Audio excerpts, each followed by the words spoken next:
பின்னாடி செய்திக்கு நேராக போகலாம். யாத்ராகமம் எழுதின புஸ்தகம் 33வது அதிகாரம் 18 to 23 வசனங்கள் வரை ஒரு இன்ட்ரோ மாதிரி அதை நம்ம கொடுப்போம். அதற்காக நீங்கள் வாசிங்க. அப்பொழுது அவன் உம்முடைய மகிமையை எனக்கு காண்பித்தருளும் என்றான். அதற்காக என்னுடைய தயவை எல்லாம் நான் உனக்கு முன்பாக கடந்து போக பண்ணி கர்த்தருடைய நாமத்தை உனக்கு முன்பாக கூறுவேன். எவன் மேல் கிருபையாய் இருக்க சித்தமாய் இருப்பேன், எவன் மேல் கிருபையாய் இருக்க சித்தமாய் இருப்பேனோ அவன் மேல் கிருபையாய் இருப்பேன், அவன் மேல் கிருபையாய் இருப்பேன். எவன் மேல் இரக்கமாய் இருக்க சித்தமாய் இருப்பேன், எவன் மேல் இரக்கமாய் இருக்க சித்தமாய் இருப்பேனோ அவன் மேல் இரக்கமாய் இருப்பேன் என்று சொல்லி நீ என் முகத்தை காண மாட்டாய், என் முகத்தை நீ காண மாட்டாய். ஒரு மனுஷனும் என்னை கண்டு உயிரோடு இருக்க முடியாது.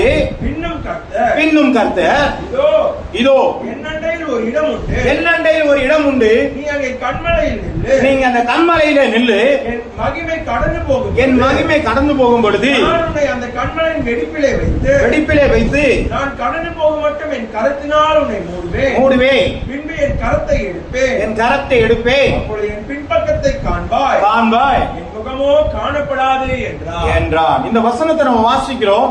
மோசேக்கு ஒரு ஆசை, தன்னோடு பேசின அந்த ஆண்டவரை பார்க்க வேண்டும் என்கிற ஒரு ஆசை இருந்தது. அவன் முள்செடியில ஒரு நெருப்பை பார்த்துதான் அவன் பழக்கப்பட்டவனா இருந்தான். சத்தத்தை கேட்டு அவன் பார்த்து பழக்கப்பட்டவனா இருந்தான். ஆண்டவரை உம்மை பார்க்க வேண்டும் என்பது பொழுது ஆண்டவர் சொல்கிறார், என்னை பார்த்து உயிரோடு இருக்க ஒருவனாலும் கூடாதபடினாலே என்னகிட்ட ஒரு இடம் இருக்குப்பா, நீ அதிலே ஒளிந்து கொள், நான் அதிலே உன்னை மறைத்து விட்டு நான் என்னை காண்பிப்பேன் என்று சொல்கிறார். ஆமே. அப்போ ஆண்டவரை பார்ப்பதற்கான ஒரு மறைவிடம் ஒன்று இருக்கிறது. அல்லேலூயா. சொல்லப்படி நான் பார்க்கணும்னு தான் விரும்புறான். ஆனா பார்க்க விரும்புற அவனுக்கு நேரா நீ என்ன பார்க்க முடியாது. ஆனால் என்னிடத்துல ஒரு மறைவிடம் ஒன்று இருக்கிறது. நீ மறைவிடத்துல இருந்து உன்னை நான் மறைத்து நான் உன்னை என்ன செய்வேன், எனக்கு வெளிப்படுத்துவேன் என்று ஆண்டவர் சொல்கிறதை பார்க்கிறோம். கர்த்தருடைய நாமம் மகிமைப்படுவதாக அந்த மறைவிடம் எது? வாசிக்கலாம். 1 கொரிந்தியர் 10வது அதிகாரம் 4வது வசனம்.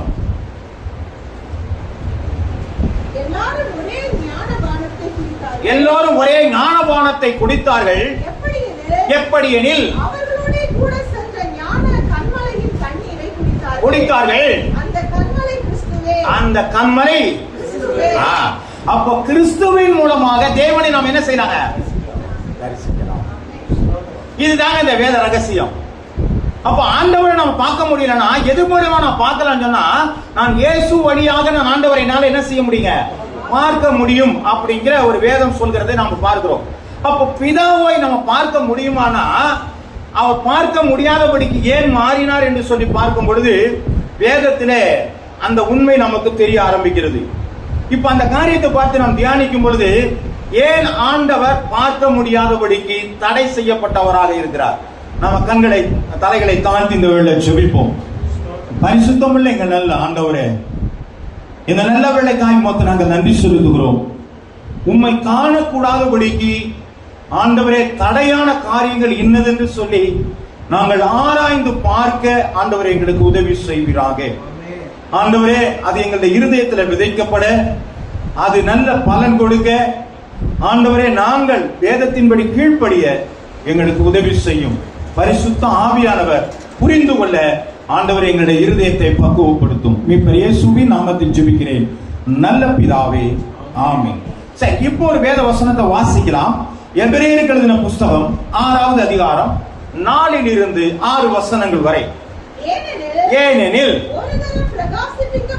ஒரு தரம் பிரகாசிப்பிக்கப்பட்டும் பரம ஈவை ருசி பார்த்தும் பரிசுத்த ஆவியை பெற்றும் தேவனுடைய நல் வார்த்தையையும் இனி வரும் பலன்களை ருசி பார்த்தும் மறுதலித்து போனவர்கள் தேவனுடைய குமாரனை தாங்களே மறுபடியும் சிலுவையிலே அறைந்து அவமானப்படுத்துகிறபடினாலே மனம் திரும்புவதற்கு ஏதுவாய் அவர்களை மறுபடியும் புதுப்பிக்கிறது கூடாத காரியம் என்கிறது. இப்போ இந்த வேத வசனம் யாரை பார்த்து சொல்கிறது? யாரை பார்த்து சொல்றாங்க? அது இல்ல. இந்த வேத வசனம் யாரை பார்த்து சொல்லுது? பின்வாங்கி போனவர்கள். அப்படின்னா யாருங்க? இந்த பேக் ஸ்லைடர்ஸ் யாரு? தேவனிடத்திலே வந்து தேவ நன்மைகளை பெற்றுக்கொண்டு தேவனோடு எல்லா காரியங்களும் செயல்பட்டவர்கள், ஆனாலும் தேவனை மறுதலிக்கிறார்கள். தேவனை மறுதலிக்கிறனா தேவன் இல்லை என்று சொல்வது மட்டுமல்ல, தேவனுக்கு கொடுக்க வேண்டிய காரியத்தை செயல்படாமல் மறுதலிக்கிறவர்கள் என்ன பண்றாங்க? மறுபடியும் புதுப்பிக்கிறது கூடாத காரியம். இதுதான் பின்மாற்றக்காரர்கள். பின்மாற்றக்காரர்கள் சொன்னா இயேசுநாதரை விட்டுட்டு போறது மட்டும் இல்லங்க, இயேசுநாதர் தெரிந்திருந்தும் அவரை வணங்காதபடிக்கு, அவரை ஆராதிக்கப்படக்கு, கீழ்ப்படியாதபடிக்கு இருக்கிறவர்களை பார்த்துதான் மறுதலிக்கிறவர் என்று சொல்லி வேதம் சொல்லி கொண்டிருக்கிறது. அல்லேலூயா. அப்போ ஆண்டவர் இப்படிப்பட்ட காரியங்கள் மூலமாகத்தான் தேவனை நாம் தரிசிக்க முடியாத ஒரு சூழ்நிலை உண்டாகிறது. இந்த வேதத்தின் வழியா நாம் ஆராய்ந்து பார்க்கும் பொழுது தேவன் பரிசுத்தமாக இருக்கிறார். ஆமென். ஆனா அந்த பரிசுத்தம் இல்லாதவர்கள் அவரை பார்க்க கூடாதபடிக்கு ஆண்டவர் அடைத்து வைத்திருக்கிறார். நான் சொல்றது புரியுதுங்களா? பரிசுத்தம் இல்லாதவர்களுக்கு புரியுதுங்களா? பரிசுத்தம் இல்லாதவர்களுக்கு பரிசுத்தம் உள்ள தேவன் பரிசுத்தத்தை அடைச்சிட்டாரு. ஏன்?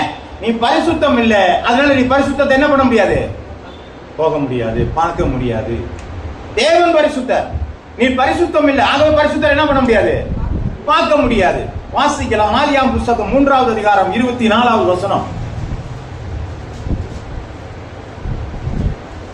அவர் மனுஷனை துரத்திவிட்டு ஜீவ விருட்சத்துக்கு போகும் வழியை காவல் செய்ய ஏதேன் தோட்டத்துக்கு கிழக்கே கேருபீன்களையும் வீசிக் கொண்டிருக்கிற சுடரொளி பட்டயத்தையும் வைத்தார். சுடரொளி பட்டயத்தையும் அவர் என்ன செஞ்சாருங்க? ஏதேன் தோட்டத்துலதான் ஆதாம் ஏவாள் என்ன பண்ணாங்க? இருந்தாங்க. இப்போ அவங்களை என்ன பண்ணிட்டாரு? அந்த ஏதேன் தோட்டத்திலிருந்து அவங்களை விரட்டி அதுக்குள்ள திரும்பி வரக்கூடாதபடிக்கு சுடரொளி பட்டயத்தை பத்தி என்ன பண்ணாங்க? கேருபீன்களை காவல் பண்ண என்ன செஞ்சாருங்க? அந்த இடத்துக்கு திரும்பி அவங்களால என்ன செய்ய முடியல? போக முடியவில்லை. அப்ப அவங்க இருந்த இடம் எதுங்க? ஆதாம் ஏவாள் இருந்த இடம் எது? ஏதேன் தோட்டம். அது ஏதேன் தோட்டம் என்ன இடம்? அது பரிசுத்தம் உள்ள இடம். ஏன்? அங்க தேவன் உலாவுகிறார். மதிய வேளைகளில் அவர் என்ன பண்றாரு? அந்த இடத்துல உலாவுகிற ஒரு இடமாய் இருக்கிறது. அவர் உலாவுகிற இடத்துல இருந்த மனிதன் இப்பொழுது துரத்தப்பட்டிருக்கிறான். ஏன் துரத்தப்பட்டான் என்று சொன்னால் அவனிடத்துல பரிசுத்தம் இல்லை. அவங்க என்ன பண்ணாங்க? கொலை செஞ்சாங்களா? தண்ணி அடிச்சாங்களா? இன்னைக்கு நாம சொல்லுகிறதான பாவங்களை பண்ணாங்களா? ஒண்ணும் இல்ல. அவங்க பண்ணின காரியம் ஆதியாகமம் எழுதின புத்தகம் 3வது அதிகாரம் 6வது வசனம். அப்பொழுது ஸ்திரீயானவள் அந்த விருட்சகம் புஷ்பிப்புக்கும் நல்லதும் பார்வைக்கு இன்பமும் புத்தியை தெளிவிக்கிறதற்கு இச்சிக்கப்படத்தக்க விதமாய் இருக்கிறபடினாலே என்று கண்டு அதன் கனியை பறித்து புசித்து தன் புருஷனுக்கும் என்ன செய்தாங்க? இப்போ பிசாசுகிட்ட போய் இதை புசிக்க கூடாதான்னு சொல்லும் பொழுது ஏவாள் என்ன சொன்னாங்க? பைபிள் வச்சிருக்கீங்க கையில, அதுதான் வாசிங்க. அதுல என்ன சொன்னா? புசிக்க கூடாதுன்னு ஆண்டவர் சொன்னது உண்டோ அப்படின்னு சொன்னது என்ன சொன்னாங்க? இதை புசிக்கும் நாளிலே இல்லம்மா, நான் சொன்ன வசனம் வேற. இதை புசிக்க கூடாது என்று தேவன் சொன்னது உண்டோ அப்படின்னு ஒரு வார்த்தை கேட்கிறாங்க. அதற்கு ஏவாள் பேசின வார்த்தை இல்லம்மா.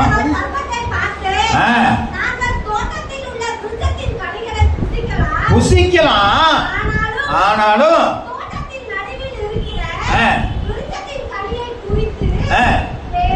தேவன் நீங்கள் சாகாதபடிக்கு அதை புசிக்கவும் அதை தொடவும் வேண்டாம் என்று சொன்னார். இது நமக்கு எப்படி தெரியும்? இந்த அம்மாவுக்கு அது சொன்னாரா? ஆதாமுக்கு தான் சொன்னார். அப்ப ஆதாம் என்ன பண்ணிட்டாரு? இந்த அம்மாட்ட என்ன சொல்லியிருக்காரு? சொல்லிட்டாரு. இத புசிக்கினாலே செத்துருவேன்னு சொல்லிட்டாரு ஆண்டவர். தெரியுது இல்லையா? இப்ப ஆனா இவங்க என்ன பண்ணிட்டாங்க? இச்சிக்கப்படத்தக்க விதமா இருக்கிறது அப்படின்னா என்ன அர்த்தங்க? எனக்கு விருப்பமா இருக்கு, அதனால நான் என்ன பண்ண போறேன்? இப்ப சாப்பிடும். இந்த அம்மா சொல்லுவாங்கல்ல, குதிரை கீழே தள்ளினது இல்லாம குடி பறிச்சிருச்சும்பாங்க. இந்த அம்மா கெட்டது இல்லாம இப்ப என்ன பண்ணிடுச்சுங்க. ஆனா சொன்னவனை கொடுக்கும்போது அவருனால என்ன சொல்லியிருக்கணும், இது ஆண்டவரே சொல்லிட்டாரு சாப்பிட மாட்டேன்னா சொல்லியிருக்கணும். இல்லைன்னா அப்ப என்ன பண்ணிருக்கணும், நான் சொல்றது நீ கேட்பே கேட்க மாட்டேன்னு எதையா ஒண்ணு பண்ணி என்ன பண்ணிருக்கணும், மறுதளிச்சிருக்கணும். இவங்க ஒண்ணும் சேர்ந்தாம ரெண்டு கூட்டணியோட என்ன பண்ணிட்டாங்க, ஏவாள் கொடுத்தோம் டக்குன்னு இவரு வாங்கி அடிச்சிட்டாரு. இப்ப என்னாச்சு, கீழ்ப்படியாமை என்கிற ஒரு காரியம் வந்து விட்டது. பழம் சாப்பிட்டது பிரச்சனை இல்ல, கீழ்ப்படியவில்லை. அது நன்மை தீமைக்கு ஆண்டவர் கொடுக்கணும்னு நினைச்சா கொடுப்பாரு. தோட்டத்துல வச்சிருக்காரா இல்லையாங்க, இனி எல்லாத்தையும் முசி இப்ப கொடுக்க சாப்பிடக்கூடாதுன்னு சொன்னா எப்பயோ சாப்பிடதான் வச்சிருக்கிறாரு, அதை வைக்காம இருந்திருக்கலாமே. அப்ப கீழ்ப்படிதல் தேவை என்பதற்காக தான் ஒரு காரியத்தை ப்ரோபகேட் பண்ணிருக்கிறது, தடை செய்யப்பட்டிருக்கிறது. ஆமே, நான் சொல்ல புரியுதுங்களாங்க. இப்ப இந்த இடத்துல நீங்க எந்த இடத்துக்கு வேணாலும் நீங்க வரலாம், ஆனா இந்த இடத்துல வந்து நீங்க உட்காரக்கூடாதுன்னு நான் சொன்னாதான் இது தடை செய்யப்பட்ட பகுதிங்கிறது உங்களுக்கு என்ன செய்யுங்க தெரியும். இந்த இடத்துக்கு போக கூடாதுன்னு ஒண்ணு தெரியும். நான் எல்லா இடத்துக்கும் போகலான்னு எல்லா இடத்துக்கும் நீங்க என்ன பண்ணலாம், வந்து போகும்போது அதுக்கான ஒரு அதிகாரத்துக்கான வழி கிடையாது. அப்ப எனக்கு அதிகாரம் இருக்குன்னு சொன்னா நீங்க எந்த இடத்துக்கு வேணா இந்த இடத்துக்கு வரக்கூடாதுன்னு சொன்னா எனக்கு ஒரு ரைட்ஸ் இருக்குன்னு அர்த்தம்.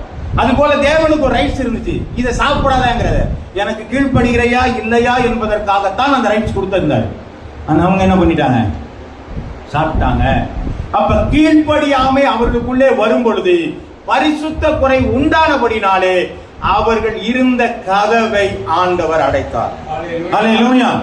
இனி நீ பரிசுத்தமாக இருப்பதற்கு நீ லாயக்கு இல்லாதவன் சொல்லி பரிசுத்த ஸ்தலத்தில் இருந்து அவர்களை விலக்கி அதை காவல் பண்ணி இருக்கிறார். அல்லேலூயா. ஆமென். கர்த்தருடைய நாமம் மகிமைப்படுவதாக. ஆதியாகம புஸ்தகம் 7வது அதிகாரம் 16வது வசனத்தை வாசிக்கலாம். தேவன் அவனுக்கு கட்டளையிட்டபடியே சகலவித மாமிச ஜந்துக்களும் உள்ளே பிரவேசித்தன. அப்பொழுது கர்த்தர் அவனை உள்ளே விட்டு கதவை அடைத்தார். ஜலப்பிரளயம் 40 நாள் பூமியின் மேல் உண்டான பொழுது ஜலம் பெருகி இப்ப அதுக்கு முன்னாடி அந்த ஒரு வசனம் மட்டும் இருந்தா போதும். தேவன் அவனுக்கு கட்டளையிட்டபடியே ஆணும் பெண்ணுமாக சகலவித மாம்ச ஜந்துக்களும் உள்ளே பிரவேசித்தன. அப்பொழுது கர்த்தர் அவனை உள்ளே விட்டு கதவை அடைத்தார். இங்க என்ன பண்றாருங்க, ஒரு குரூப் அடைச்சிட்டாரு. ஏன், இவெல்லாம் பரிசுத்தவான்கள், சீல்டு, இவங்களுக்குள்ள வேற யாரும் வரக்கூடாது. ஏன், பூட்டியாச்சுன்னா வெளியில இருந்த ஆட்கள் என்ன செய்யக்கூடாதுங்க, வர முடியாது. ஏன் வெளியில இருந்தாலும் வர முடியாது என்று சொன்னா, இப்ப வாசிக்கலாம். ஆதியாகம புஸ்தகம் 6வது அதிகாரம் 11 இருந்து 13. பூமியானது தேவனுக்கு முன்பதாக, இது எங்க இருந்தது, ஆதாம் ஏவாளிடமிருந்து வந்த அந்த வித்தானது வருகிற ஜனங்கள் எல்லோரிடத்திலும் வந்து சீர்கெட்டதாக மாறி விடுகிறது. பூமி என்ன மாறிடுச்சுங்க, ஒரு கீழ்ப்படியாமை, சீர்கேடு, வேற என்ன உண்டாச்சு, கொடுமையான காரியங்கள் என்ன செஞ்சீங்க உண்டானதை பார்க்கிறோம். எதுங்க, அந்த கீழ்ப்படியாமை என்கிற ஒரே ஒரு காரியம் தான். ஆண்டவர் சொன்ன வார்த்தை, இதை சாப்பிடாதேன்னு சொன்னதை சாப்பிட்டதுனால சீர்கேடு உண்டானது, கொடுமைகள் உண்டாக ஆரம்பித்தது. பார்த்தார், சீர்கெட்டதா இருந்தது. மாமிசமான யாவரும் கெடுத்து கொண்டார்கள். போதும். இப்ப என்ன பண்ணிட்டாங்க, இந்த ஜனங்கள்லாம் தங்களை சீர்கெட்டு தங்களை கெடுத்து வீணான வழியில போயிட்டாங்க. இனி பூமியில இருக்கிறதற்கு இவங்க என்ன இல்லைங்க, லாய்க்கு இல்ல. அப்ப ஒரு சின்ன கீழ்ப்படியாமை கொஞ்சம் கொஞ்சமா இச்சையானது கர்ப்பம் தரித்து பாவத்தை பிறப்பிக்கும். பாவம் பூரணப்படும் பொழுது மரணத்தை பிறப்பிக்கும். அப்ப கொஞ்சம் கொஞ்சமா என்ன பண்ணுச்சுங்க, டெவலப் ஆகி சீர்கேடுகளும் கொடுமைகளும் உண்டாக ஆரம்பித்தோனே தேவன் பார்த்தார், இனி மனுஷனே உலகத்தில் இருக்கக்கூடாது என்று சொல்லி எல்லாரையும் அடிக்க முற்படும் பொழுது கர்த்தருடைய கண்களிலே கிருபை கிடைத்தது. ஒரு பரிசுத்தவானுடைய குடும்பத்தை பார்த்து அதை சீல் பண்ண ஆரம்பிச்சார், வேலையை வெற்றி காப்பாற்ற ஆரம்பித்தார். அல்லேலூயா, அல்லேலூயா. அப்ப பரிசுத்தவான்களுக்கும் பரிசுத்தம் இல்லாதவர்களுக்கும் ஆண்டவர் வித்தியாசத்தை கொடுத்து கொண்டே வருகிறார். அதனாலதான் வேதம் சொல்கிறது, அந்நிய நுகத்திலே அபிசுவாசிகளுடன் விளைக்கப்படாதீர்கள், இருளுக்கும் ஒளிக்கும். அப்ப ஒளின்னா என்ன பண்ணுங்க, வெளிச்சம்னா என்ன பண்ணுங்க, வெளியில பிரகாசிச்சு தான் ஆகணும். அதை கொண்டு போய் மரக்கால எல்லாம் கொண்டு போய் என்ன செய்யக்கூடாதுங்க, வைக்க கூடாது. விளக்கு தண்டுல தான் என்ன செய்யணுங்க, அதை வைக்க வேண்டும். அப்ப நான் பிரகாசிக்கிறவன். அப்ப எனக்கு வித்தியாசம் இருக்குதா இல்லையாங்க? அப்போ அந்த நோவாவுடைய பரிசுத்தத்தினாலே மற்றவர்களை அழிக்கிற ஆரம்பிக்கிறார், கொடுமை நிறைந்த மக்களை. அல்லேலூயா. அப்ப இங்கும் வித்தியாசத்தை பார்க்கலாம். சரி, இன்னொன்று வாசிக்கலாம். மத்திய எழுதின புஸ்தகம் 25வது அதிகாரம் 6 ஒரு சில வசனங்கள். நடுராத்திரியிலே இதோ மணவாளன் வருகிறார், அவருக்கு எதிர்கொண்டு போக புறப்படுங்கள் என்கிற சத்தம் உண்டாயிற்று. அப்பொழுது அந்த கன்னிகைகள் எல்லாரும் எழுந்திருந்து தங்கள் தீவட்டிகளை ஆயத்தப்படுத்தினார்கள். புத்தி இல்லாதவர்கள் புத்தியுள்ளவர்களை நோக்கி, உங்கள் எண்ணெயில் எங்களுக்கு கொஞ்சம் கொடுங்கள், எங்கள் தீவட்டிகள் அணைந்து போகிறது என்றார்கள். புத்தியுள்ளவர் பிரதியுத்தரமாக, அப்படி அல்ல, இராதபடிக்கு வாங்கிக் கொள்ளுங்கள் என்றார்கள். அவங்க வாங்க போன பொழுது மணவாளன் வந்து விட்டார். ஆயத்தமாய் இருந்தவர்கள் பிரவேசித்தார்கள்.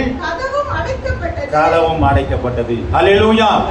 அப்ப மணவாளன் வரும் பொழுது ஆயத்தமாய் இல்லாதவர்கள் என்ன பண்ணிட்டாங்க? வெளியில தான் நின்னாங்க. யார் ஆயத்தமா இருந்தாலும் அவங்க உள்ள வந்துட்டாங்க. போனது தீவட்டி பிடிக்க. அப்படிதானங்க?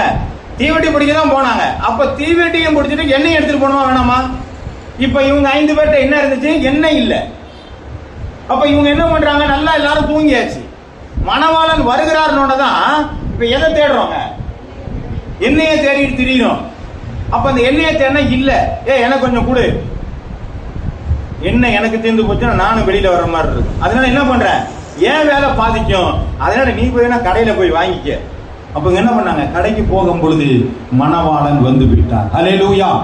அப்ப இவ்வளவு வார்த்தைகளை கேட்டும் நமக்குள்ள இன்னமும் ஆயத்தப்படாமல் நாம் இருக்கும் பொழுது நிச்சயமாகவே மணவாளன் வரும் பொழுது அந்த கதவு அடைக்கப்பட்டு போகும். ஆமென். புரியுதுங்களா? ஏன்னா நம்மகிட்ட ஆயத்தமே இல்லை. அப்ப அங்க யார கொண்டு போறோம்னா பரிசுத்தம் உள்ளதான் கொண்டு போறாங்க. என்கிட்ட ரெடியே இல்லையே. நான் எப்ப வந்தாலும் நான் ஆண்டவர் வந்தா நான் பரலோகம் போவேங்கிற ஒரு காரியம் நம்மகிட்ட இருக்குமாங்க.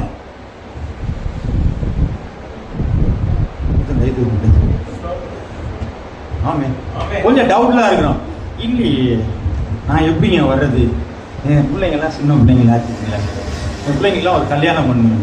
எப்ப அது பிரச்சனை இல்லப்பா, நம்ம பரலோகம் போனாதான். அப்ப அந்த பிள்ளைங்க அங்க என்ன பண்ணுவாங்க? எல்லாருமே சேர்ந்து நம்ம அங்க வந்து, அதுதான் நம்முடைய தேவ திட்டமே. நம்ம அதுக்கெல்லாம் ரெடியா இராம நம்ம என்ன பண்ணிட்டு இருக்கிறாங்க? ஏதேதோ வேலையெல்லாம் பார்த்துக்கிட்டே உட்கார்ந்து இருக்கிறோம். வந்தா பார்த்துக்கோம். இன்னும் சில பேர் சில காரியங்களை சொல்றாங்க.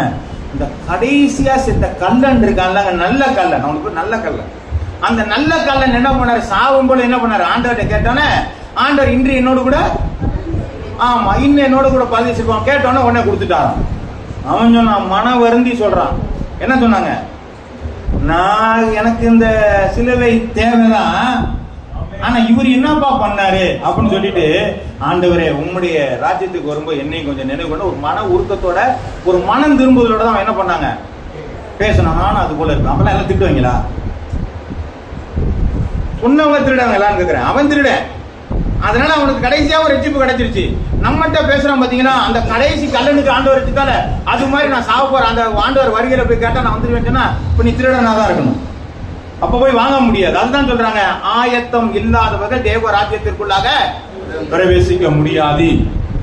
அப்ப பாருங்க, ஒரு சின்ன சின்ன சின்ன காரியம் தான் அந்த கீழ்ப்படியாமை என்கிற ஒரு காரியம் கொடூரமாய் மாறி, அது இப்ப என்ன பண்ணிடுச்சு? கடைசியில அலட்சியம் வந்துருச்சு, கீழ்ப்படியாமை வந்துருச்சு, அங்க சோம்பேறித்தனம் வந்துருச்சு, பார்த்துக்கலாங்கிற ஒரு எண்ணம் வந்துருச்சு, அலட்சியமான சிந்தனைகள். அப்ப இந்த காரியங்கள் தான் நம்மளோட தேவ சமூகத்துல கொஞ்சம் கொஞ்சமா வருகிறது. அப்ப இந்த சின்னதா இருக்கும் பொழுதே நம்மகிட்ட இருந்து எடுத்துட்டீங்கன்னா அது குறையோடி போகும் பொழுது வலி ஜாஸ்தியாய் மாறிவிடும். அல்லேலூயா. கர்த்தரின் நாமம் மகிமைப்படுவதாக. லூக்கா எழுதின புத்தகம் 13வது அதிகாரம் வாசிக்கிறேன். மத்தேயு 25:13 கூட வாசிங்களேன்.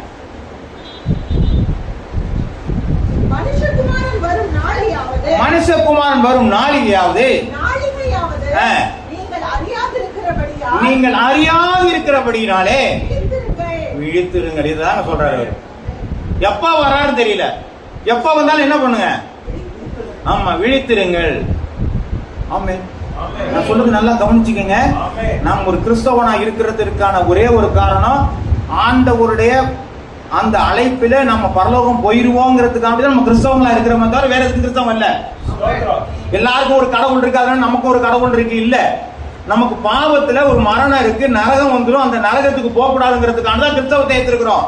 அந்த கிறிஸ்துவான சொன்னாரு, நமக்கு ஒரு மீட்பை தந்திருக்கப்பா, என்னோடு கூட நீ ராஜ்யத்துக்கு வருவேங்கிற அந்த காரியத்தினாலதான் நம்ம ஆயத்தப்பட்டு கொண்டிருக்கிறோம்.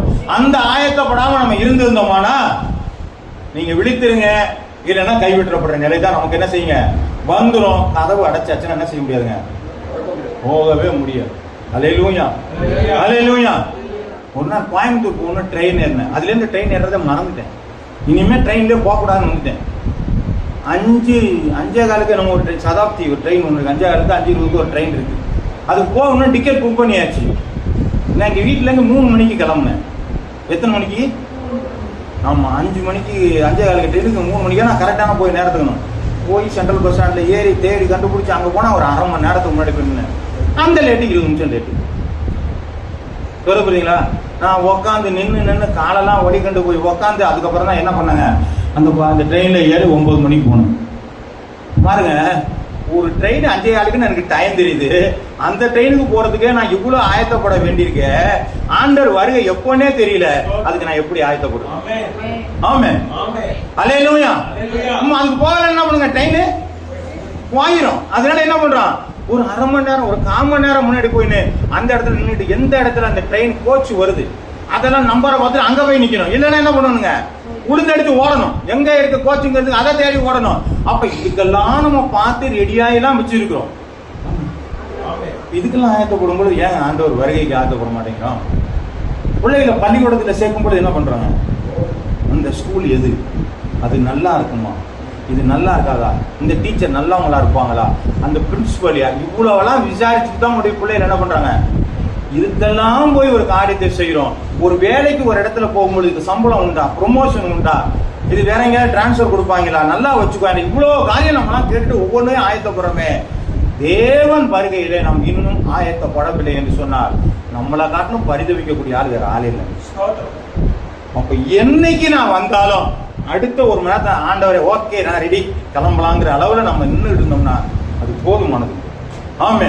அதனால எல்லாம் நான் ரொம்ப ஆயத்தமா இருக்கேன்னு சொல்லிட்டு எல்லாத்தையும் விட்டுட்டு எல்லாம் வரலாம் சொல்லல, எல்லாத்தோடயும் இருந்தான் இல்லைங்களா. அங்க 2 பேர் தேவனோடு எடுக்கப்பட்டார்கள். ஒருத்தர் முதல் பழைய ஏற்பாடுல இருங்க ஏனும், அவரு குழந்தைங்க எல்லாம் இருந்தாங்களா, எல்லாம் இருந்தாங்க, குடும்பத்தோட தான் இருந்தாரு, ஆனா எடுத்துக்கொள்ளப்பட்டார். ஆமே. அதனால நம்மளும் ஒன்றும் பயப்பட வேண்டியதில்லை. நீங்க இருங்க, ஆனா ஆயத்தமா இருங்க, பரிசுத்தமா இருங்க, விட்டுறாம இருங்க. அவ்வளவுதான் ஆண்டவர் கேட்கிற காரியம். இப்போ வாசிங்க லூக்கா எழுதின புத்தகம் 13வது அதிகாரம் 25-27. கதவை பூட்டின பின்பு நீங்கள் வெளியே நின்று ஆண்டவரே ஆண்டவரே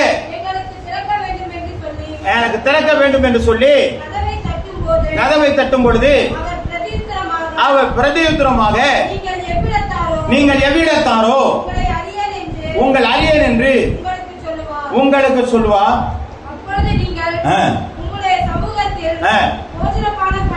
உங்களுடைய சமூகத்துல போஜனமான மனிதமே போதகம் பண்ணினீரே என்று சொல்வீர்கள். ஆனாலும் அவர் நீங்கள் எவ்விடத்தாரோ உங்களை அறியே.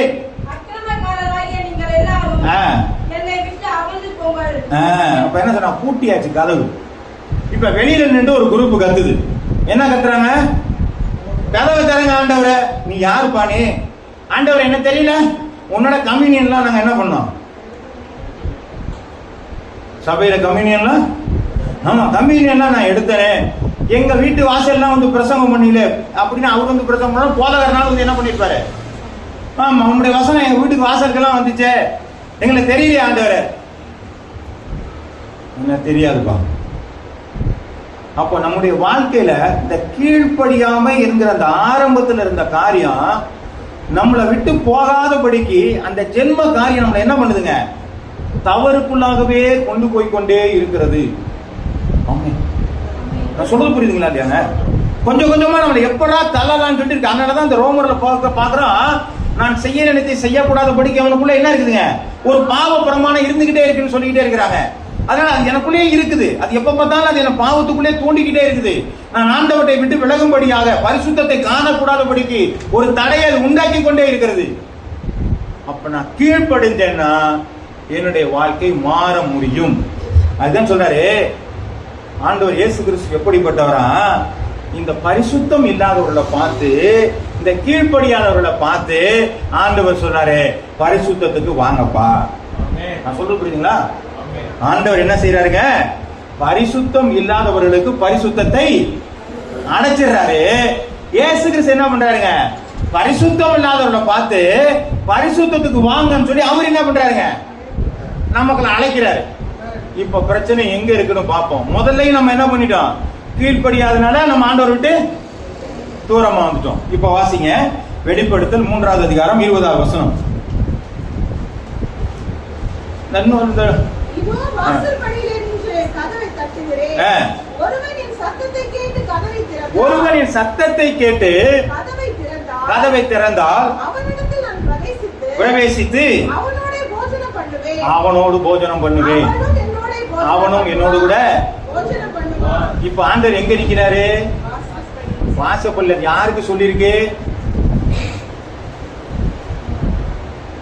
யாருக்கு சொல்லிருக்கீங்க? அது ஒரு சபைக்கு சொல்லிருக்கீங்க. அது என்ன சபை? நல்லா பாருங்க,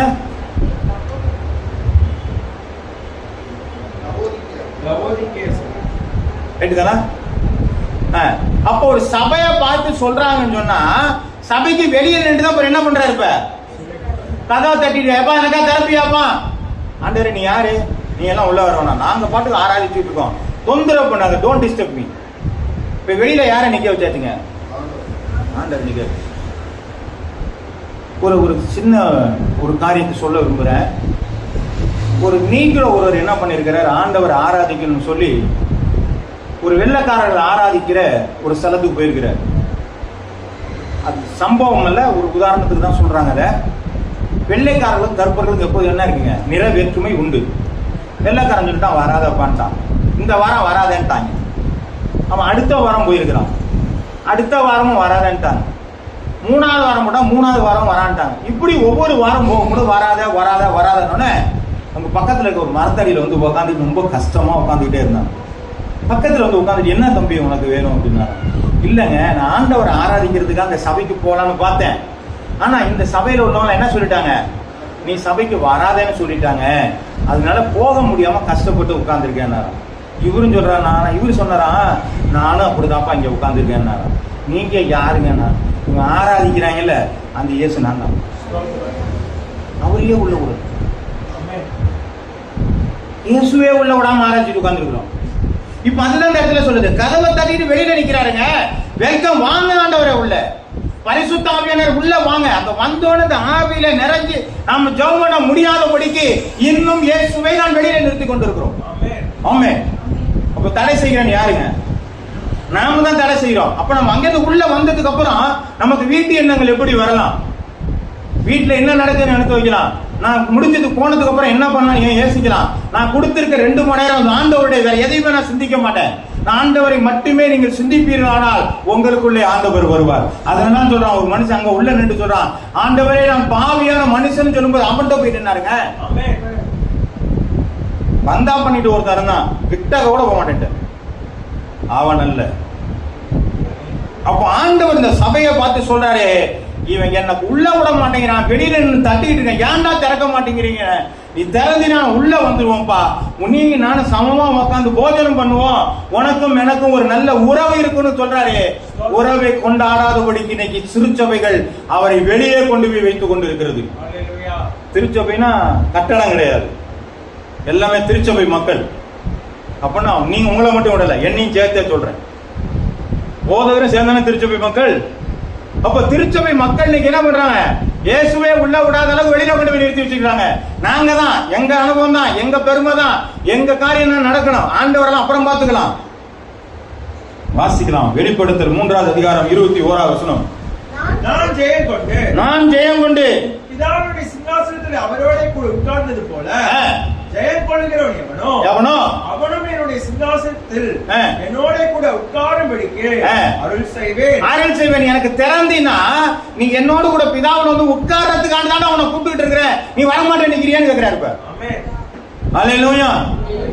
இப்ப தெரியுங்களா நம்மள பரிசுத்தத்துக்கு ஏன் அழைக்கிறாரு சொல்லி? எந்த இடத்த நம்ம இழந்து போனோம் அந்த இடத்த கொடுக்கறதுக்காக தான் ஆண்டவர் என்ன செய்யறாருங்க, நம்மள திரும்ப திரும்ப கூப்பிட்டுக்கிட்டே இருக்கிறார். ஆனா நாம என்ன சொல்லிட்டு இருக்காங்க, நம்ம இங்க வேற ஏதோ பண்ணிட்டு இருக்கோம். தேவனை ஆராதிக்கும் பொழுது முழு ஆவியோடு முழு ஆத்மாவோடு முழு பலத்தோடும் ஆண்டவரை ஆராதிக்கன்னு சொல்லும்போது அப்படி ஆராதிக்கிறோமா? பாவ மன்னிப்பினுடைய நிச்சயம் பெறுவதற்காக பாவத்தை நாம் அறிக்கை எடுக்கிறோமா? அந்த பாவத்தை அறிக்கையிட்ட பின்பு பாவ மன்னிப்பு பெற்றுக்கொண்டோம் என்ற அந்த மன நிறைவு இருக்குதாங்க. அந்த நிறைவோடு போனா நமக்கு நல்லதுங்க. நம்ம பரிசுத்த ஆவியினுடைய நிறைவோடு அந்நிய பாசையோடு தேவனை ஆராதிக்கிறோமா? அந்த நிறைவு இருந்துச்சுன்னா நான் உண்மையிலேயே ஆராதனைக்கு சரியா இருக்கிறோம் என்று அர்த்தம். அப்படி இல்லைன்னு சொன்னா நான் வெளியில தான் ஆண்டவரை நிறுத்தி வச்சிருக்கேன் ஒழிய உள்ள கொண்டு வரவில்லை என்று அர்த்தமாகிறது. அல்லேலூயா அல்லேலூயா. கர்த்தருடைய நாமம் மகிமைப்படுவதாக. ஆனா அவருடைய வாசல் கொஞ்சம் இடுக்கமான வாசல் தான் இல்லைங்களா? கதவு பூட்டப்பட்டு யாரும் உள்ள நுழைய முடியல, எனக்கு தெரியலன்னு சொல்லும் பொழுது கூட ஆண்டவர் என்ன சொல்றாரு, என் வாசல் கொஞ்சம் நெருக்கமானதுப்பா, கொஞ்சம் கஷ்டப்பட்டு தான் என்ன பண்ணணுங்க வரணும். அப்போ ஆண்டவருடைய ஆராதனை நேரம் பொழுது கொஞ்சம் கஷ்டப்பட்டு தான் வரணும். பாஸ்டிங் பிரேயர்னா வரணும், பிரேயர்னா வரணும். இதெல்லாம் வந்தாதான் கொஞ்சம் கஷ்டமா தாங்க இருக்கு. என்னங்க பண்ணனா நீங்க எப்படியாவது வந்துருங்க, அதனுடைய பலனை நீங்கள் அறிந்து கொள்வீர்கள். அல்லேலூயா. அதனால இன்னைக்கு பரிசுத்தத்துக்கு அழைக்கும் பொழுது தெருவுல நின்றுட்டு கத்துறாருங்க. யோசிச்சு பாருங்க, ஒரு ஆண்டவர், தேவனோடு கூட இருக்கிற ஆண்டவர், நம்மளை பரிசுத்தப்படுத்துற ஆண்டவர், நம்மளை ஆசீர்வதிக்கிற ஆண்டவர் வெளியில நின்று தட்டிட்டு இருக்காரு, எப்ப எனக்கா தெரப்பியா, எனக்காக தெரப்பியா. எவ்வளவு ஒரு ஒரு கேவலமான ஒரு நிலையில அவர் நின்று கேட்டு இருக்கிறாங்க பொழுது நாம என்னமோ முதலாளி மாதிரி நின்றுட்டு என்ன பண்றாங்க, பார்ப்போம் முடியுமா முடியாதா பார்ப்போம். இது நிறைய காரியங்களை நம்ம என்ன பண்ணிட்டு இருக்கோம், செயல்பட்டு கொண்டு இருக்கிறோம். இன்னும் கொஞ்சம் இன்னும் அதிகமா கொஞ்சம் யோசிச்சோம்னா உன்னத பாட்டு 5வது அதிகாரம் 2வது வசனத்தை வாசிக்கலாம்.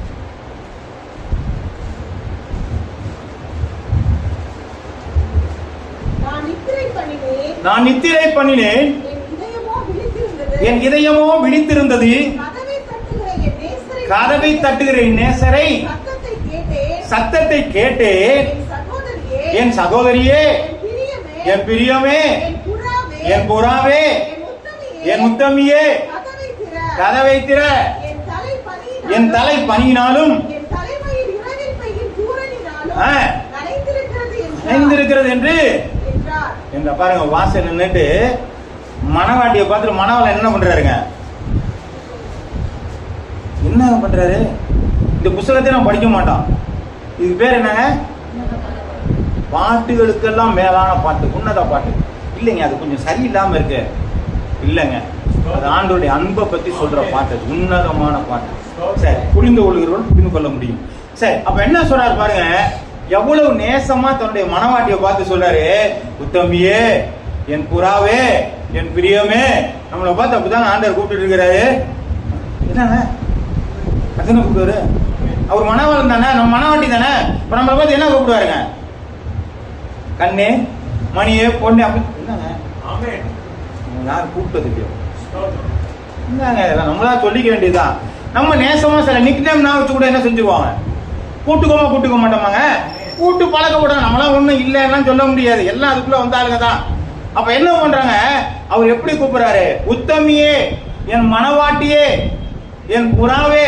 பாருங்க எவ்வளவு அழகா கூப்பிட்டு பாக்குறாரு. கொஞ்சம் கதவை தரமா, என் தலை பனினால நனைஞ்சிருக்கு, கொஞ்சம் கதவை தரமா அவனு கூப்பிட்டு கேட்டுட்டு இருக்கிறாரு. அந்த அம்மாவுக்கு எவ்வளவு கப்பர் இருக்கு பாருங்க. வாசிக்கலாம். உன்னத பாட்டு 5வது அதிகாரம் 3வது வசனத்தை நாம் வாசிக்கலாம். என் வஸ்திரத்தை நான் கலட்டி போட்டேன், எப்படி நான் அதை திரும்ப போடுவேன், என் பாதங்களை கழுவினேன், அது எப்படி நான் திரும்பவும் நான் அழுக்காக்குவேன். மணவாளன் வந்து வாசல் என்ன கூப்பிடுறாராம். இந்த அம்மா சொல்லுது, நான் வந்து இப்ப நைட்டிக்கு மாறிட்டேன், இனிமே என்ன பண்ண முடியாது. ஆமா, ட்ரெஸ் எல்லாம் மாத்திட்டுலாம் ஒன்று தட்ட முடியாது. ஏன்னா காலெல்லாம் கழுவிட்டு இப்ப வந்துட்டு என்ன பண்ணிட்டேன், நான் பெட்ல ஏறிட்டேன், இனிமே என் காலை என்ன செய்ய முடியாதுங்க, அடுக்காக்கலாம் முடியாது. இன்னைக்கு நிறைய மனவாட்டிக்கு இந்த வேலை தான் பண்ணிட்டு இருக்கு. ஆண்டவர் வந்து வாசல் நின்று கதறனா கூட நம்ம என்ன பண்ண மாட்டேங்கிறாங்க.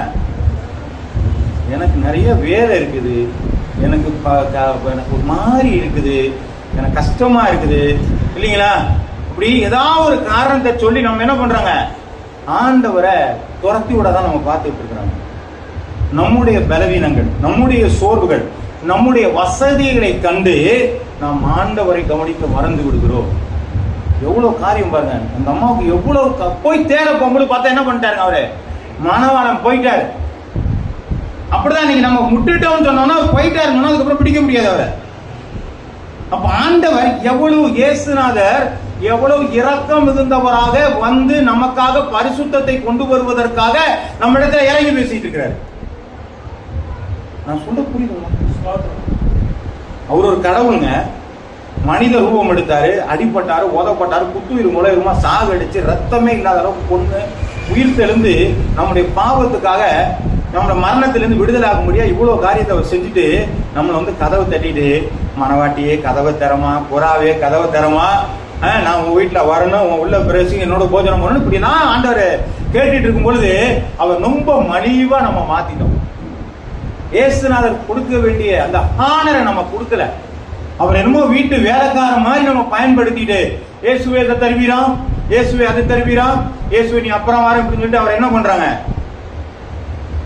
அவர் திருத்துவத்தினுடைய தேவன், அவர் மூலமாய் சகலமும் உண்டாயிற்று, உண்டானது ஒன்றும் அவராலே அன்றி உண்டாகப்படவில்லை. அப்படிப்பட்டவர் தான் இப்படி கேட்டுட்டு என்ன பண்றாருங்க, தட்டிக்கிட்டு மல்லு கட்டிக்கிட்டு அவர் என்ன பண்றாரு, கெஞ்சிக்கிட்ட எல்லாம் நின்றுட்டு இருக்கிறாரு. ஆனா நம்ம மட்டும் என்ன பண்றாங்க, முடியுமா முடியாதா பாப்போம். மேங்க ஆண்டவர் இயேசுநாதர் சொல்றாருங்க, உள்ளட்டுங்க அவர் சொல்லிட்டே இருப்பாரு, அவர் சொல்ற முடியெல்லாம் நம்ம நடக்க முடியுமாங்க. இது ஒரு குரூப் நடக்க முடியாததுக்கு ஒரு காரணம். அவர் சொல்ற மாதிரிலாம் நடக்க முடியும் தான் எழுதி வச்சிருக்கிறாரு. அப்புறம் நடக்க முடியாது நம்ம சொன்னா, நீ நடக்க முடிஞ்சாதான் என் ஆளு, நடக்க முடியல என் ஆளு கிடையாது. அப்ப நம்ம இயேசுநாதருக்கு கொடுக்க வேண்டிய, நமக்கு ரட்சிப்பை கொடுத்த அந்த ஆண்டவருக்கு ஒரு ஆனரை கொடுக்காம இன்னைக்கு நான் வீட்டுக்கு வெளியிலே வச்சிருக்கிறோமே, அவர் எவ்வளவுதான் கதறினாலும் என் காதுல உழுவுல. வேதத்துல அழகா ஒரு வசனம் சொல்லுகிறது, எவ்வளவு பாம்பாட்டி வினோதமாய் ஊதினாலும் சில செவிட்டு விரியனை போல இருக்கிறாங்கன்னு.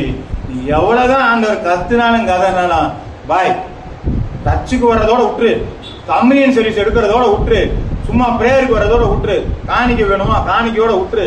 இந்த சும்மா நாங்க சொல்ற வேலை நல்லா செய்ய முடியாதுன்னு சொல்ற ஆளுக்கு ஆண்டவர் வெளில நின்று பார்த்துட்டு அப்படியே போயிடும். ஆமென். வாசிக்கலாம் 2 பேதுரு 3ஆம் அதிகாரம் 9ஆம் வசனம். இதை தாங்க நம்ம ஆண்டவர் மட்டும் எதிர்பார்க்கிறாரு.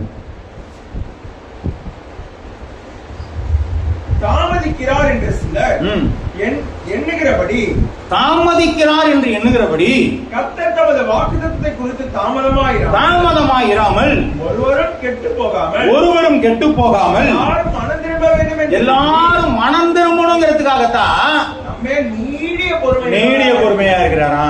அப்போ ஆண்டவர் இன்னொரு வர்றேன்னு சொன்னார். வரலன்னு சொன்னா இந்த கெஞ்சின்னு கெஞ்சி விட்டு ஒரு சிலராவது வரட்டுமேங்கிறதுக்காண்டி வெயிட் பண்ணிட்டு என்ன பண்றாருங்க. அந்த மனசு யாருக்குங்க வரும்? இன்னைக்கு நம்ம ஒருத்தன் குட் மார்னிங் சொல்லி ஒருத்தன் குட் மார்னிங் சொல்லணும்னு நமக்கு என்ன இருக்கும், மரியாதை கட்டப்ப. நான் சொல்லியும் மரியாதையை கொடுக்க மாட்டேங்கிறேன். வணக்கம் சொல்ல வணக்கம் சொல்லாம போறான். ஆனா ஆண்டவர் 2 வாசலை கட்டும்போது நம்ம என்ன பண்ண மாட்டேங்கிறாங்க, பதிலே கொடுக்க மாட்டேங்கிறோம். ஆனா நம்ம கூப்பிடும்போது என்ன பண்ண ஆண்டவர், நம்ம கொடுக்க முடியாது நம்மகிட்ட வந்து என்ன சொல்லணும். இந்த அலிபாபா இல்ல என்னது மந்திர விளக்கு மாதிரி கேட்டோன்னா ஏசுனார் வந்து நம்மகிட்ட நின்றுக்கணும். என்ன வேண்டும் ஐயா அப்படின்னு உடனே நம்ம கேட்டோம்னா உடனே அதை செய்யணும். இப்படிதான் ஏசுனாரை நம்ம பார்த்துக்கிட்டு இருக்கோம். அவர் மகிமை பொருந்தியவர், அவருக்கு கொடுக்கிற ஆனர் என் மனவாளனுங்க. அவர் ஈஸியால நான் என்ன பண்ண முடியாதுங்க, அலட்சியமாலாம் வைக்க முடியாது. அப்படி அலட்சியமா வச்சோம்னு சொன்னா அவர் போயிடுவார். இன்னைக்கு காலதாமதம் பண்ணுகிறதுக்கு இன்னுமாவது மாறட்டுமேன்னு சொல்லி ஒரு எதிர்பார்ப்பு அந்த மனவாளன்ட்ட இருக்கு. நம்ம எவ்வளவுதான் விரோதிச்சாலும் அவருடைய அன்பு நம்மளை இன்னும் என்ன பண்ணுதுங்க, நெருக்கி ஏவுற அப்படின்னால எப்படியாவது வந்துருவாங்கப்பா, திட்டினா பரவாயில்ல, என்ன வேணாலும் விளக்கினாலும் பரவாயில்ல, 100 வாட்டி வந்துட மாட்டானா அப்படின்னு சொல்லி தான் வாசல் என்ன பண்றாருங்க, நின்றுட்டு இருக்கிறாரு. இந்த கதவு திறந்து வர்றதுக்கு ரொம்ப மோசம், ரொம்ப நேரம் ஆகுதுங்க. புரியுதுங்களாங்க? அந்த கதவை அவர் உடைக்க முடியாதா என்ன? அவர் தேவன் அல்லவா? தடால்னு மனவாட்டி இருந்தோன்னா டப்புனு தட்டு தட்டுனா வராம போயிருமாங்க. சொல்றது புரியுதுங்களா? வெளிப்படுத்தின கதவை திறக்க முடியாதா? அப்போ என்ன பண்ண, அடைக்கப்பட்டிருக்க நம்மை பார்த்து சொல்லிக் கொண்டிருக்கிறார். திறக்க முடியாத காரியம் அல்ல. வாசிக்கலாம், வெளிப்படுத்தல் 3வது அதிகாரம் 7வது வசனத்தை எடுத்து வாசிங்க. அவரால் முடியாதெல்லாம் கிடையாது. என்ன எனில் சத்தியம் உள்ளவரும் உடையவரும் ஒருவரும் பூட்டக்கூடாதபடிக்கு திறக்கிறவரும் ஒருவரும் திறக்கக்கூடாதபடிக்கு பூட்டுகிறவரும். இப்ப என்ன பண்றாரு, ஒருவரும் பூட்டக்கூடாதபடிக்கு திறக்கிறவர், ஒருவரும் திறக்கக்கூடாதபடிக்கு. அவர் பூட்டிட்டா யாராவது திறக்கவே முடியாது. அவர் பூட்டின கதவை யாரும் திறக்க முடியாது, அவர் திறந்த கதவை அப்படிப்பட்டவரை போட்டு நம்ம என்ன பண்றாங்க, வாசலை திறக்காம என்ன பண்ணிட்டு இருக்கோம், மூடி வச்சுக்கிட்டு இருக்கிறோம். திறக்க முடியும். யோபு எழுதின புஸ்தகம் 42வது அதிகாரம் 2வது வசனம். தேவரீர் சகலத்தையும் செய்ய வல்லவர், தேவரீர் சகலத்தையும் செய்ய வல்லவர், நீ செய்ய நினைத்தது ஒன்றும். அப்ப ஆண்டவரால செய்ய நினைச்சது ஒன்றும். அப்பயே நம்மளையே ரட்சிக்கப்படாம வச்சிருக்கிறாரு. இவ்வளவு தூரம் அப்படியே கடின இறுதியத்துல போய் நின்றுட்டு இந்த கடின இறுதியம்லாம் மாறட்டும் சொன்னா மாறிமா மாறாதாங்க. கண்ணு தெரியாதவங்க பார்த்து ஆண்டவர் என்ன சொன்னாருங்க, திறந்துலாம் திறந்துச்சா இல்லையா, கண்ணெல்லாம் திறந்துச்சு, எந்திரிச்சு நடந்தாலும் நடந்துட்டாங்க, கொசுவரையை பார்த்து சுகமாகுனாங்க, எல்லாம் நடந்துச்சா இல்லையாங்க. அது மாதிரி ரட்சிக்கப்படாம பார்த்து எல்லாம் ரட்சிக்கப்பட்டு போயிடுறாங்க. ஏன் அப்படி செய்யல? அவர் செஞ்சது ஒன்றும் தடையப்படாத. நான் சொல்றது புரியுதுங்களா இல்லையாங்க? அவர் உடைச்சிக்கிட்டு வர்றது ஒன்றும் பெரிய பிரச்சனை கிடையாது. அவர் கெஞ்சிக்கிட்டு இருக்க வேண்டிய அவசியம் கிடையாது. அவர் ஏன் தடை பண்ணதை ஏன் தாண்டாம நின்றுட்டு இருக்கிறாரு? அவர் உடைக்க முடியாத காரியம் அல்ல. அவர் தடை செய்ய எதுவும் முடியாது. இன்னொரு வசனத்தை சேர்த்து வாசிங்க. ஏசாயா எழுதின புத்தகம் 45வது அதிகாரம் 4வது வசனம்.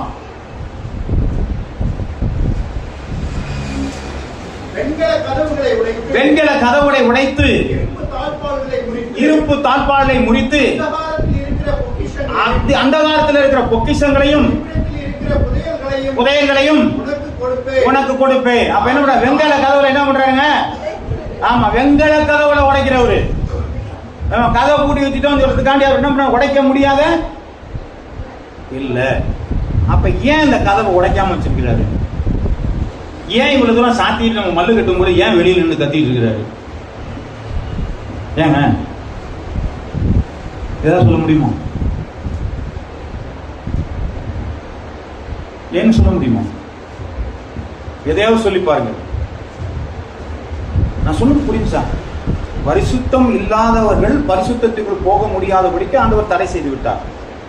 இயேசு கிறிஸ்து பரிசுத்தம் இல்லாதவர்களை பரிசுத்தத்துக்கு வரும்படியாக அழைக்கிறவராயிருக்கிறார். இந்த அடைச்சதை இவர் திறக்கிறவராயிருக்கிறார்.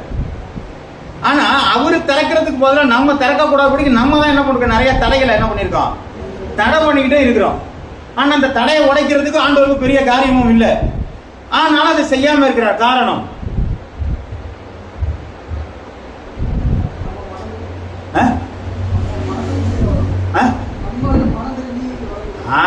மனம் நம்ம திரும்பணும். ஆண்டவர் கொண்டு அப்படி செஞ்சு வச்சுட்டு போறதெல்லாம் கிடையாது. எந்த மனிதன் பாவத்திற்குள்ளாக அவனே மாறினானோ நீயே மாற வேண்டும் என்பதற்காகத்தான் இவ்வளவு காரியத்தை பண்ணிட்டு இருக்கிறார். ஆமென், ஆமென். வாசிக்கலாம். மத்தேயு எழுதின புத்தகம் 13வது அதிகாரம் 15 இருந்து 16.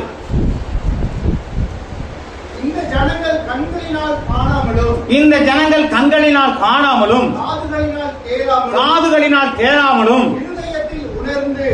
இருதயத்திலே உணர்ந்து மனம் திரும்பாமலும் ஆரோக்கியமாக்காமலும் இருக்கும்படியாக அவர்கள் இருதயம் கொழுத்திருக்கிறது. என்ன பண்ணிருக்காங்க சொல்றோமா இல்லையாங்க? இப்ப ஒரு ஆண்டவர் பேசுற ரைட்டா தப்பா? நம்ம சொல்லிருக்கோம், இந்த பண கொழுப்பு தான் அவன்கிட்ட என்ன பண்ணுதுங்க, இந்த காரியம் பண்றான். இப்ப நம்மளை பார்த்து ஆண்டவர் என்ன சொல்றாரு? நம்ம பாட்டுக்கு அவனுக்கு ஆசீர்வாதத்தை கொடுத்தா அவன் என்ன பண்ணாங்க? கொழுப்பா நடந்துகிட்டு இருக்கிறான். சொல் அப்படிதான். திரும்ப இந்த வசனத்தை வாசிங்க. நான் சொன்னது அந்த என் ஜனங்கள் கண்களினால் காணாமலும், கண்ணால பார்க்க மாட்டேங்கிறாங்க, காதுனால கேட்க மாட்டேங்கிறாங்க, இருதயத்தினால உணராமல் இருந்து மனம் திரும்ப. இருதயத்துல உணர்ந்துட்டாங்க, எல்லாமே சொல்லியாச்சு, எல்லாம் பண்ணியாச்சு, இருந்திருந்தும் மனம் திரும்பாம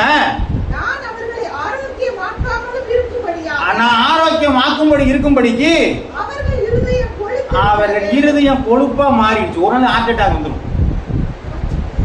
அன்னைக்கு நேரம் தான். அதனால இப்ப என்ன பண்ணுங்க? லேப் வச்சுக்கிட்ட கேட்கணும், இந்த கொலஸ்ட்ரால் போகணும்னா என்ன புரியுதுங்களா? அந்த கொழுப்பு நம்மகிட்ட என்ன பண்ணணுங்க? இந்த போனிச்சுனாதான் நம்ம என்ன பண்ணுவோம்? ஆரோக்கியமா இருப்போம்.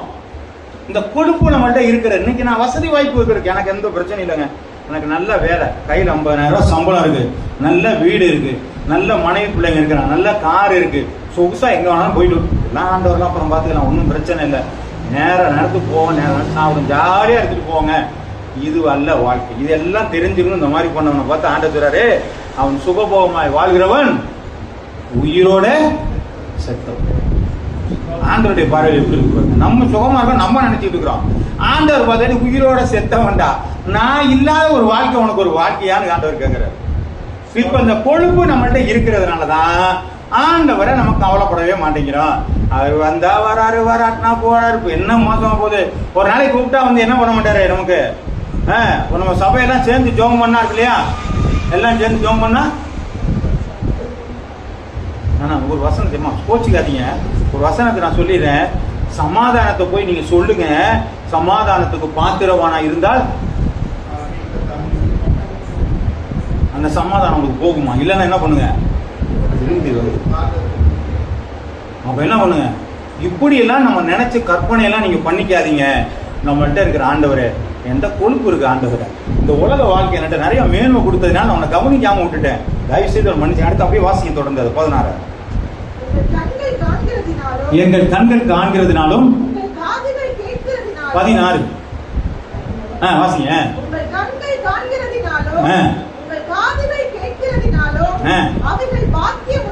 அவர்கள் பாக்கியம் உள்ளவைகள்.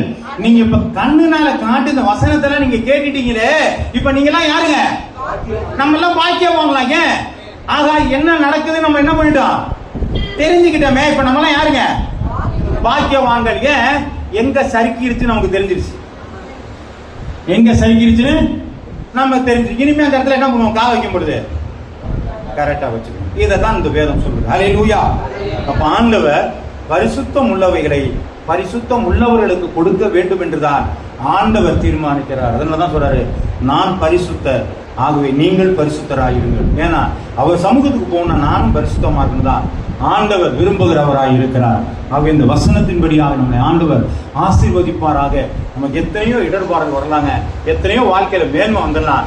ஆண்டவருடைய தட்டுகிற கதவை மட்டும் நீங்க திறந்து விடாம மட்டும் இருந்துட்டீங்கன்னு சொன்னா பரிதபிக்கக்கூடியவர்களாக இருப்பீர்கள். தட்டும் பொழுதே நீங்கள் திறந்து கொள்ளுங்கள். ஆண்டவர் உங்கள் உட்பிரவேசித்து உங்களோடு கூட ஆண்டவர் போஜனம் பண்ண விரும்புகிறவராக இருக்கிறார்.